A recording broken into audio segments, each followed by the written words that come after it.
আসলে বলতে হয় যে একটু ছুটে গিয়েছেন হয়তো তার এই বক্তব্যটি নেওয়ার জন্য, এবং কারণ তার এই বক্তব্যটি আসলে বলে দিবে যে ফাঁসি কয়টার সময় কার্যকর হয়েছে এবং এটি নিশ্চিত হওয়ার একমাত্র উপায় এখনো পর্যন্ত।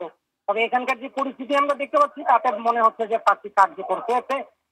এর আগে আমরা আপনাদেরকে যেটি বলেছিলাম সাকের, আপনি হয়তো খেয়াল করে থাকবেন যে অসমর্থিত সূত্রের একটি কথা আমরা বলেছিলাম।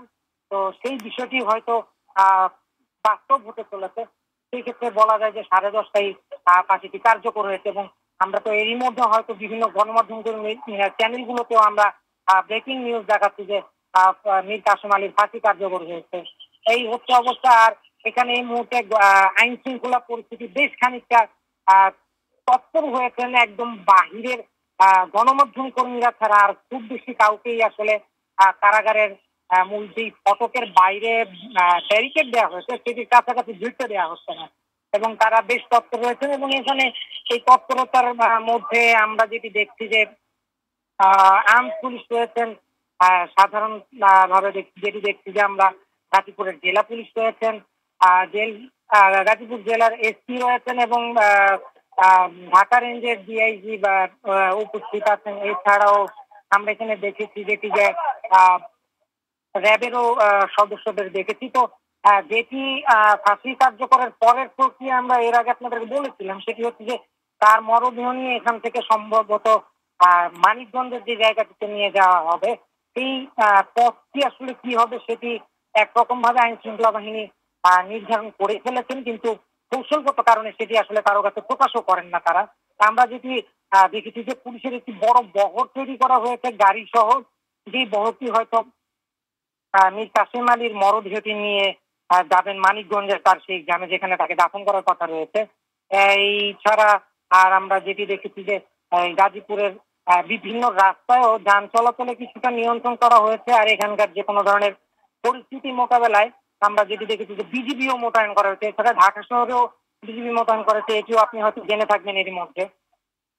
আর সাকের, আপনি যদি এখানে আরো কিছু জানতে চান আপনি আমাকে জিজ্ঞেস করতে পারেন, তাহলে আমি কিন্তু আপনাকে আরো বিষয় বলতে পারি। তাহলে ছিলাম না যে হ্যাঁ দীপন, আমি যেটা জানতে চাচ্ছিলাম আপনার মাধ্যমে দর্শকদের জানিয়ে দিতে চাচ্ছি যে এইখানে এখন পর্যন্ত কি কোনো অ্যাম্বুলেন্স ঢুকেছে কিনা কাশিমপুর কারাগারের ভেতরে? হ্যাঁ, সেটি অ্যাম্বুলেন্স অনেক আগেই ঢুকে গিয়েছে, এবং সেটি সম্ভবত আমাদের 10:30টার যে বুলেটিন রয়েছে সেখানে হয়তো বা দেখিয়ে থাকতে পারেন। অ্যাম্বুলেন্স এখানে ঢুকে গিয়েছে 9টা থেকে 9:30টার ভেতরে, যেই অ্যাম্বুলেন্সে করেই আসলে বহন করা হবে মীর কাসেম আলীর মরদেহ, সেটি ঢুকে গেছে 9টা থেকে 9:30টার মধ্যে। এবং তার কিছুক্ষণ পরে আমরা যদি আপনি দেখেছি যে থাকুন সেখানে, আমাদের আরেকজন আমাদের সহকর্মী আছেন আরিফুল হক। আরিফুল হক সেখানে কাশিমপুর কারাগারের অন্য প্রান্তে আছেন, আমরা তার কাছ থেকে জানতে যাচ্ছি।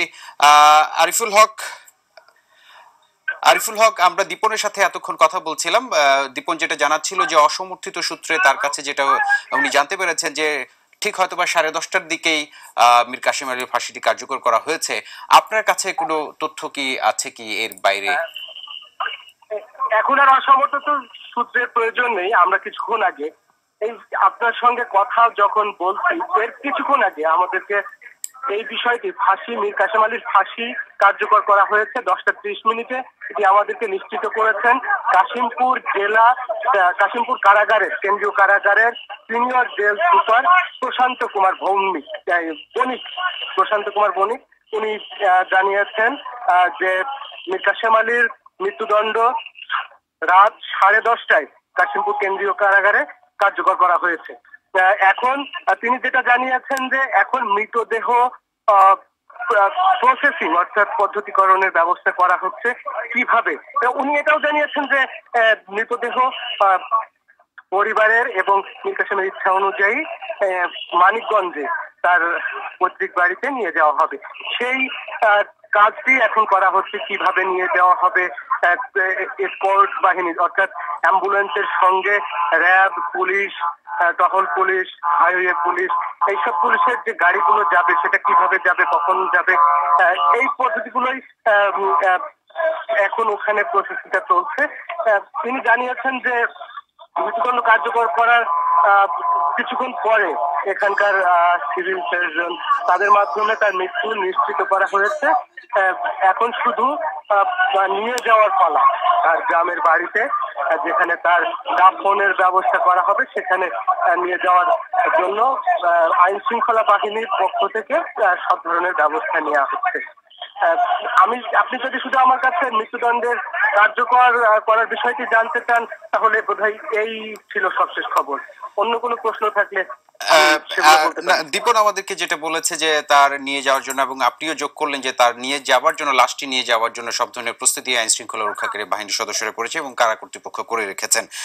সেখানে আমরা যেটা জানতে চাচ্ছি যে যেহেতু কাশিমপুর কারাগার ঢাকার বাইরে, নিরাপত্তাজনিত একটি ব্যাপার এখানে হয়তোবা অনেক বেশি নজরদারির মধ্যে হয়তোবা রাখা হয়েছে। আমরা যেটা শুনেছি যে গণমাধ্যম কর্মী ছাড়া সেখানে কাউকে আর ঢুকতে দেওয়া হচ্ছে না।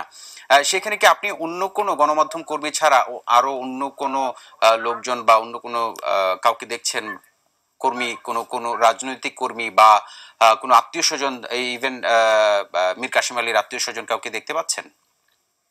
আসলে আমাদেরকে যে জায়গাতে রাখা হয়েছে এবং যেখানে ফাঁসি কার্যকর করা হয়েছে এই দুই জায়গার ব্যবধান কিন্তু প্রায় 1 কিলোমিটার, আধা কিলোমিটারের বেশি। সুতরাং ওইভাবে নিশ্চিতভাবে বলা যাবে না যে তারা অভ্যন্তরে কে কে ছিল, তার পরিবারের কেউ ছিল কিনা। তবে আমরা অন্যান্য যেসব ফাঁসি কার্যকর করার পদ্ধতি আমরা এর আগে জেনেছি সেটা হচ্ছে একজন বা দুজন তাদের পরিবারের স্বজনরা থাকে। এখানে যদি আপনি বলেন নিরাপত্তা ব্যবস্থা, এখানে পর্যাপ্ত নিরাপত্তা ব্যবস্থা গড়ে তোলা হয়েছিল। এই গতকাল থেকেই যেটা ছিল, আজকে এখানকার পুলিশ সুপারের সঙ্গে আমরা কথা বলেছি, হারুনুর রশিদ, উনি আমাদেরকে জানিয়েছেন শুধু পুলিশের 450 সদস্য এই কেন্দ্রিক অর্থাৎ ফাঁসি কেন্দ্রিক কাজে নিয়োজিত ছিল। তাছাড়া র্যাব, বিজিবি, এখানে 4 প্লাটুন বিজিবি মোতায়েন ছিল। যেখানে আরিফ, নিরাপত্তার বিষয়টি আমরা নিশ্চিত হতে পেরেছি যে সেখানে নিশ্চিদ্র নিরাপত্তার ব্যবস্থা করা হয়েছে। আরিফুল হক এবং দীপন দেওয়ান, আপনাদেরকে দুজনকে ধন্যবাদ জানাচ্ছি এবং যদি প্রয়োজন হয় আমরা আবারও আপনাদের সঙ্গে সংযোগ স্থাপন করব। দর্শক, কথা বলছিলাম আমাদের দুই সহকর্মী কাশিমপুর কারাগারে সামনে আছেন আরিফুল হক এবং দীপন দেওয়ানের সঙ্গে।